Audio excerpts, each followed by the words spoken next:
On the defense, the Trump administration is facing growing criticism it's not done enough to contain the spread of coronavirus in the United States. I'm deeply concerned that we are way behind the 8 ball on this.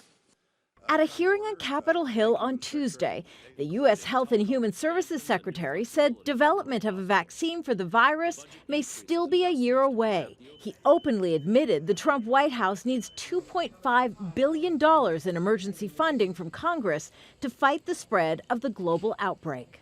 So we do have in the Strategic National Stockpile ventilators, we have masks, we have... Enough?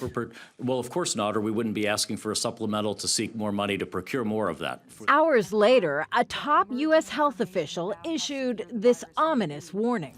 Now, it's not so much a question of if this will happen anymore, but rather more a question of exactly when this will happen and how many people in this country will become infected.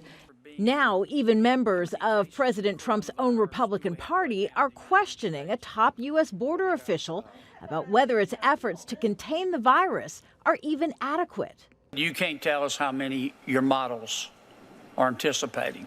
No, Senator. Again, I would defer you to the Health and Human Services for that. Okay. Don't you think you ought to check on that?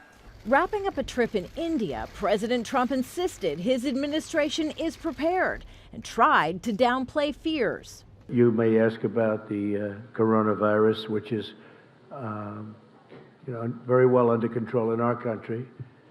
We have very few people with it, and the people that have it are, in all cases, I have not heard anything other. The administration says one of its biggest challenges is data and whether countries like Iran and China are being truthful about the number of people infected. Had China permitted its own and foreign journalists and medical personnel to speak and investigate freely, Chinese officials and other nations would have been far better prepared to address the challenge. This, as the U.S. Centers for Disease Control is now warning Americans to brace for disruptions in their daily lives, as the coronavirus is expected to spread to communities across the United States. Kimberly, Halkett, Aljazeera, Washington.